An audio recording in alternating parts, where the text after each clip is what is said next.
శ్రీనివాస గారిని మనను ఉద్దేశించి మన కర్తవ్యాన్ని ఉద్దేశించి వారు వేస్తున్న కృషిని గురించి సంక్షిప్త సూత్రంగా అందిద్దాం.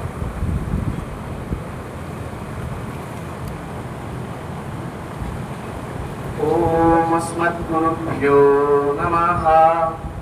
కాశ్యపాన్వయ సంజాతం నారాయణ పదాశ్రితం శ్రీమన్నారాయణం వందే యతీశ్వర శ్రియాజుషం.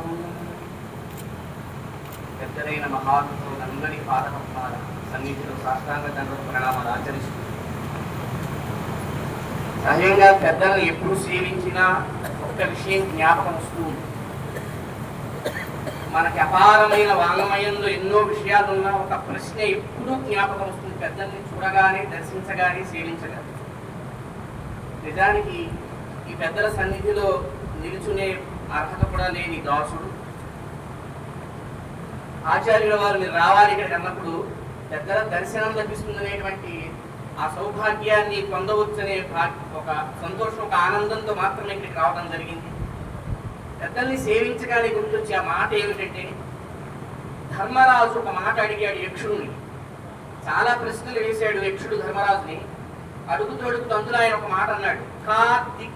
ఎప్పుడు పెద్దల్ని చూసినా ఈ మాటే గుర్తొస్తుంది దాసుడికి. దిక్కు ఏది అన్నది ప్రశ్న. మామూలు దిక్కుల గురించి కాదు ఆయన అడిగింది. ధర్మరాజు లాంటి వాడు తూర్పు గురించో పడమల గురించో చెప్పాల్సిన పరిస్థితి కాదు. అద్భుతమైన సమాధానం చెప్పాడు ఆయన. సతాం దిక్.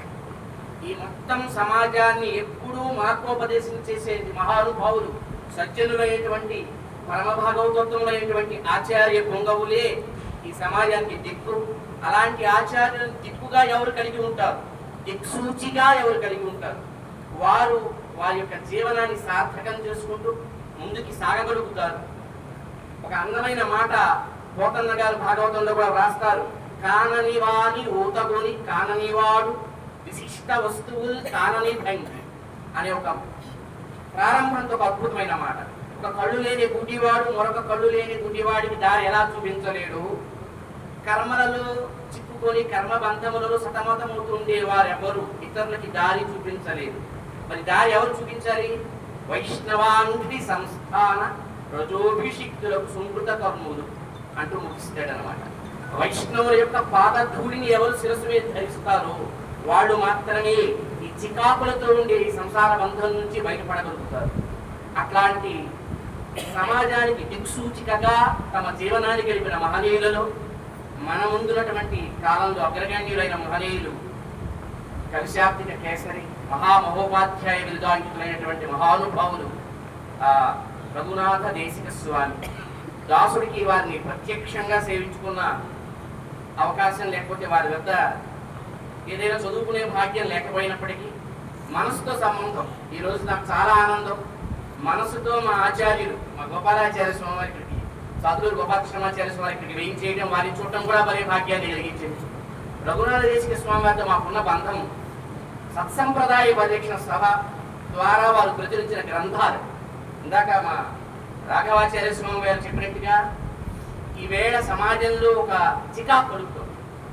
పెద్దవాడు ఒక మాట చెబుతారు, మంచి విషయాన్ని ఆనందించడం వరకే సరిపోదు, రక్షించుకోవడం కూడా అవసరం. దాని మీద ఎప్పుడైనా దాడి జరిగితే ఇది మంచిదే అని చెప్పవలసిన రీతిలో, చెప్పవలసిన వేదిక నుంచి చెప్పటం కూడా ఒక అవసరమే.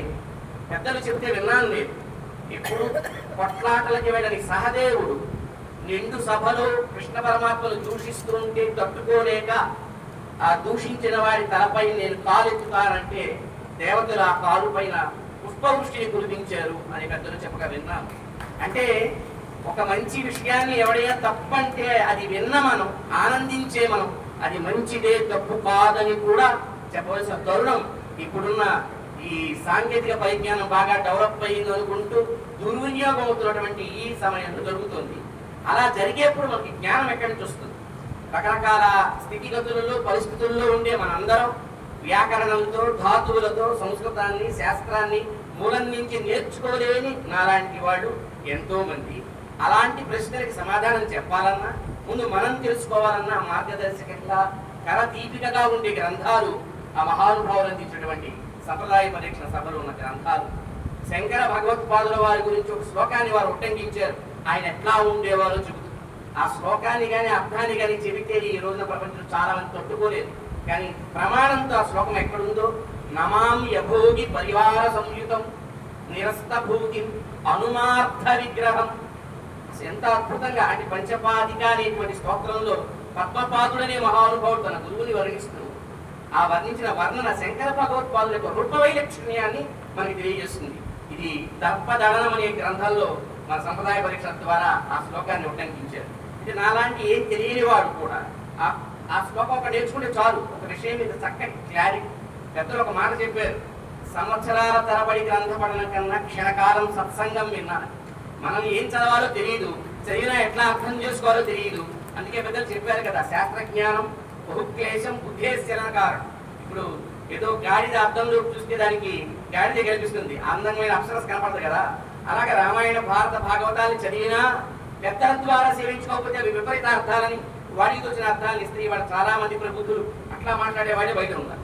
కనుక అలాంటి ప్రమాదం నుంచి మనం రక్షించగలిగే గ్రంథ వజ్రాలు లాంటివి, పంచాయుధాలు లాంటివి ఆ గ్రంథాలు. ఎన్నో చోట్ల వారి ఒక్కొక్క వ్యాసం, పెద్దలు రాసిన వ్యాసాలు చదివితే చాలు వ్యాస హృదయం తెలుస్తుంది. మరి పెద్దగా మూలం నుంచి అన్నీ నేర్చుకోవాల్సిన అవసరం లేదు, సారాన్ని పెద్దలు అందిస్తారు. అసలు అద్వైతానికి అర్థం ఏంటి అని ఒక శ్లోకాన్ని రఘునాథ దేశికుల వారి వ్యాసంలో ఇచ్చారు. అంత అందమైన శ్లోకం ఎప్పుడు ఎక్కడ వినుండవేమో.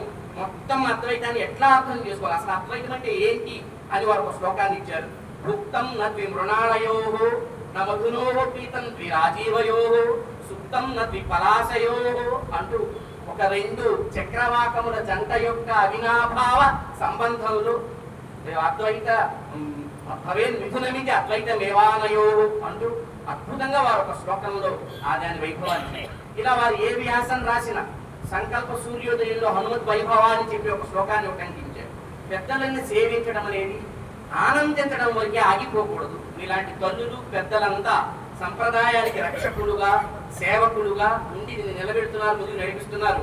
కానీ మీ పిల్లలకి దీని మీద అవగాహన రావాలి, దీన్ని తెలుసుకోగలగాలి. దీన్ని పాటించడమే కాదు, అవసరమైతే ఖండించి గొంతెత్తగలిగే సామర్థ్యం కూడా మన పిల్లలకి అందించగలిగితేనే సంప్రదాయం ఒక దుర్భేద్యంగా ముందుకు సాగుతుంది. నిజానికి మాకు చిన్నప్పుడు ప్రభావితం చేసిన మా అన్నయ్య గారు ఒక మాట చెప్పారు. బాగా కండలు పెంచిన యోధుడు ఒక రిక్షాలో ఎక్కొస్తున్నాడు, పక్క చిక్కిన వాడు ఒక రైలు ఎక్కొస్తున్నాడు, రెండు గుద్దుకున్నాయి. ఎవరు పోతారు? ఇది ప్రశ్న. స్వయంగా కండలు పెంచిన వాడు బలవంతుడే, కానీ వాడు ఆశ్రయించిన స్థానం రిక్షా బలహీనమై. స్వయంగా బలహీనుడు చాలా వీకే, కానీ వాడు ఆశ్రయించిన స్థానం రైలు, అది చాలా బలిష్టమై. కాబట్టి వాడు స్వయంగా బలహీనుడైనా ఆశ్రయించింది బలిష్టమైంది కనుక ఆ బలవంతుడు కూర్చున్న బలహీనమైన స్థానాన్ని ఎలా పోగొడుతుందో. నాకేం రాదు, సంస్కృతం తెలియదు, ఇంకోటి రాదు, కానీ అప్పుడప్పుడు కొంతమందితో మన సంప్రదాయాన్ని దాన్ని ఆచార్యులను దూషించే వాళ్ళని ఖండించడానికి అప్పుడప్పుడు బయటకు పోయి మాట్లాడుతూ ఉంటాం. ధైర్యం ఒకటే మా అన్నగారు చెప్పిన ఈ సూక్తి, నేను బలహీనునే కానీ నేను కూర్చున్న సంప్రదాయం రైలు ఎదురుస్తే వాడైనా కొట్టేస్తుంది, వాడు ఎంతటి వాడైనా కొట్టేస్తుంది. అది అప్రతిహతమైన సిద్ధు దుర్భేద్యమైన ఎన్నో ప్రమాణాలను మనకు అంది. పెద్ద చెప్పగానే ఒక మాట విన్నాను నేను. అప్పయ్య దీక్షితుడు అనే ఒక మహానుభావుడు తన గ్రంథాలు ఒక మాట రాశాట. వేదాంత దేశకుల వారు పరాశర భట్టారకులు అనే మహానుభావులు కంచె, ఆ కంచె లేకపోతే శిష్టాద్వైతం అనే పొలాన్ని అప్పయ్య దీక్షితుడు అనే మేక ఎప్పుడో మేసి ఉండేది అని. అట్లా ఈ ఆధునిక సమయంలో అలా కంచెలుగా నిలబడిన మహానుభావులు రఘునాథ దేశకుల వారు, గోపాలకృష్ణమాచార్య స్వామి వారు, సముద్రాల వెంకట రంగరామానుజాచార్య స్వామి లాంటి మహనీయులు వారి గ్రంథాల ద్వారా వారి ప్రవచనముల ద్వారా నిరంతరం మేము ఎక్కువగా బొమ్మలు గీస్తూ గంటలు గంటలు గడుపుతాం. ఆ గంటలు గంటలు మాకు వినిపించే మా ఇంట్లో మార్పురవ్య వాణి చతురుల స్వామి వారి దివ్య వాణి, వారి భాగవతం, వారి శ్రీమన్ మహాభారతం. ఎన్ని విషయాలు తెలుస్తాయంటే ఎంత బలం వస్తుందంటే, మన మధ్య మేము వేరే వారితో ప్రతిజ్ఞ చేస్తూ ఒక మాట అన్నాం. నవయం కవయస్సు కేవలం నవయం కేవలం తంత్రపారగా అపితు ప్రతివాది వారణ ప్రకటాటోప విపాటన క్షమాహ అని అలాంటి ఒక అర్థం అనగలిగాడంటే దానికి ధైర్యం, పెద్దలిచ్చినటువంటి అద్భుతమైన వాక్కు, అద్భుతమైన వాంగ్మయం, వారు నిరంతరాయమానంగా అందిస్తున్నటువంటి ప్రవచన పరంపర.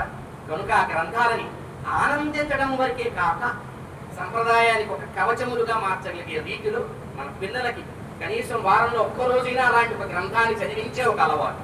పరీక్షలు స్కూల్లో పెట్టే పరీక్షలే కాక మన పిల్లలకి మనం అవి కూడా సిలబస్గా ఇవ్వాలి. వారంలో ఒక గంటన్నా సాధులు స్వామి వారి భాగవతాన్నో మహాభారతాన్నో వినిపించాలి. యూట్యూబ్ ద్వారా అందుకునే అవకాశం ఉంది. అందరం నేరుగా అక్కడికి వెళ్ళక్కర్లా. సాంకేతిక పరిజ్ఞానం చాలా మంది చెడుగా వాడితే మనం మంచిగా వాడవచ్చు. అట్లాంటి ఒక దిశగా కూడా మనందరం ఆలోచించి ఆ సంప్రదాయానికి ఈ ఆధునిక పరిజ్ఞానాన్ని కూడా తోడు తీసుకొని మన యువతకి ప్రభావవంతంగా చేర్చుకుంటూ ముందుకు సాగగలిగితే తెలిసి తెలియని వారు మాట్లాడే ఉపద్రవాల నుంచి మనం చాలా చక్కగా మన సంప్రదాయాన్ని ముందుకు కొనసాగించగలుగుతాం. అట్లాంటి శక్తి పెద్దలందరి ద్వారా, అట్లాంటి జ్ఞానం పెద్దలందరి ద్వారా మనందరికీ అందాలి. అట్లాంటి దిశగా కూడా మన ప్రయత్నాలు బాగా సాగి కేవలం పెద్దవాళ్ళు 70 ఏళ్ల వాళ్ళు 80 ఏళ్ల వాళ్ళు ఆనందపడుతూ కూర్చుంటారు వైష్ణవ సంప్రదాయం యొక్క ఆధ్యాత్మిక ప్రసంగాలు అనుకునే దశ నుంచి పిల్లలు యూత్ కూడా బాగా కనిపించే దశకి దీన్ని మనం ముందుకు తీసుకువెళ్ళాలి. దానికి ఏ మార్గాలు ఉంటే ఎవరెవరికి చేతైన మార్గంలో వాళ్ళంతా ముందుకి ఉద్యమిద్దాం. అట్లాంటి శక్తిని మనకి పెద్దలంతా కూడా అనుగ్రహించుగాక పెద్దల సన్నిధులు ప్రార్థన చేసి దాసు జై శ్రీమన్నారాయణ. ఒక సుమారు సంవత్సర కాలంగా మధ్య మధ్యలో మాట్లాడుతూ మీకు మా స్వామివారు మంగళాశాసనం అందించబోతాం అని చెప్తూ వారిని సిద్ధపరుస్తూ అంటే ఎప్పుడు బిజీగా ఉండేవారు కాబట్టి చాలా అనేక రంగాల్లో ఉంటూ ఉన్నారు కాబట్టి బిజీగా ఉన్నారు కాబట్టి ఒక దశలో హైదరాబాద్లోనే సత్కరించాలి అనుకున్నప్పటికీ ఇది ఇంకా పవిత్రమైన సందర్భం కదా అని వరంగల్ వరకు రప్పించాల్సి వచ్చింది. ఇలాంటి వారి యొక్క మాటలు మన వరంగల్ వారికి చాలా స్ఫూర్తిదాయకం. నేను మాట్లాడదాం అనుకున్న మాట వారి నోటి నుంచి వచ్చింది. తర్పదగలను రఘునాథాచార్య స్వామి గారు ఎందుకు రచించారంటే అవాస్తవాలు మాట్లాడే ఒక పండితుడు అని పేరు కలిగిన వాడు అవాస్తవాలు అటవిధంగా మాట్లాడితే తప్పని పరిస్థితుల్లో వారు ఖండించాల్సి వచ్చింది. అలాగే ఇవాళ మన ఇళ్లలో చాలా మంది ఇళ్లలో ఒక అబద్ధాలు మాట్లాడే వ్యక్తి యొక్క మాట మనం ఎక్కువ వింటున్నాం. అబద్ధాలు మాట్లాడే వాడికి ఒక పట్టాభిషేకం చేశారు. లోకం అంతా అతను కీర్తిస్తుంది. రామో విగ్రహవాన్ ధర్మ సాధు సత్యపరాక్రమ అని మారీచుడు రామబాణం దెబ్బతిన్న మారీచుడు కూడా సత్యం పలికాడే. కానీ ఈ పండితులుగా చెప్పేవాడు అతను మన మహాపండితులను భావించుకునే మనం అతను రాముడు బ్రహ్మహత్యా పాతకాన్ని పొందకుండా ఒక వీరహత్యా పాతకాన్ని పొందకుండా చేయబోయే పాపం గురించి ముందే చేయగడుక్కోవడానికి రామేశ్వరంలో ఒక ప్రతిష్ట చేశారని మాట్లాడితే లోకమంతా అబద్ధాలు మాట్లాడినప్పుడు కాముగా ఉంటే మీరు ఒక గట్టి వీడియో చేసి ఇలా మీరు మాట్లాడేది ఇలా మీ స్థాయికి తగ్గింది అని సమాధానం చెప్పినటువంటి అప్పుడు అభిమన్యుడు తిరిగి రాలే కానీ ఇలాంటి తిరిగి రాగలిగిన జయం పొందగలిగిన అభిమన్యులు చాలా మంది ఇవాళ సంప్రదాయం చాలా అవసరం. ఆ పెద్దల శిక్షణలో ఇలాంటి యువకులు చాలా మంది కావాలి. నాకెందుకు అని యువకులు అనుకుంటే ఇవాళ నేను పెద్దల్ని ఆశ్రయించడం వల్లనే కొంచెం ఇలా ఉన్నాం. బాగా చదువుకోవడం వల్ల కాదు, పెద్దల్ని గట్టిగా పట్టుకోవాలి.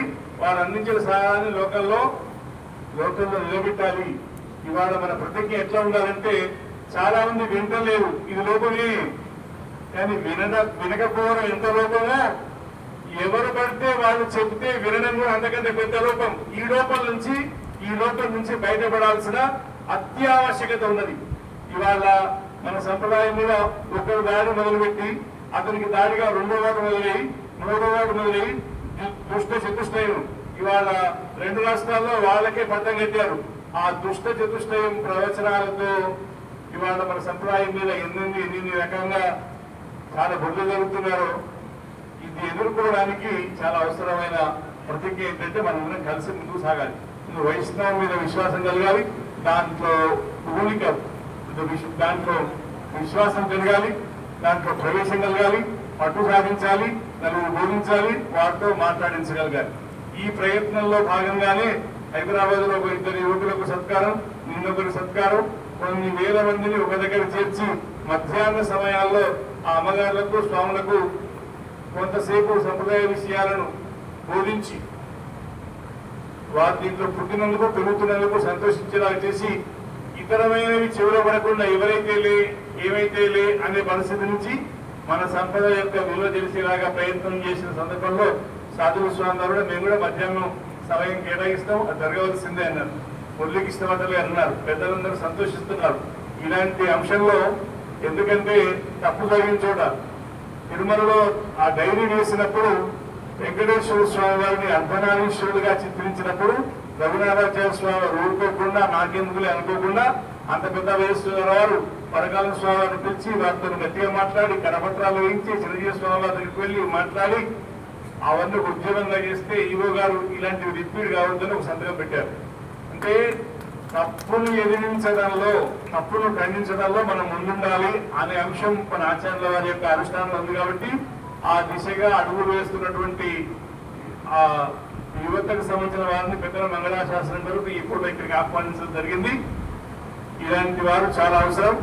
రేపటి రోజున బిట్స్ పిలానీలో ఇంజనీరింగ్ పూర్తి చేసి పెద్ద ఉద్యోగాన్ని సంపాదించి ఆ ఉద్యోగాన్ని వదిలిపెట్టి రామాయణం మీద పరిశోధన చేసి యువతను పట్టుకుని కాలేజీల్లో, అలాగే అలాంటి యువతలు ఉన్న చోటుకి వెళ్ళి పరిశోధనాత్మకంగా రామాయణాలపై ప్రవచనాలు చేస్తూ పుస్తకాలను సిద్ధపరుస్తున్న ఇంకొక యువ కిషోరాన్ని, ఒక యువ సింహాన్ని కూడా రేపు మనం చూడబోతాం. రేపటి రోజున ఆ కార్యక్రమంలో మనందరం మిస్ కాకుండా జాగ్రత్త పడి వద్దాం. ఇప్పుడు పాంచరాత్ర ఆగమంలో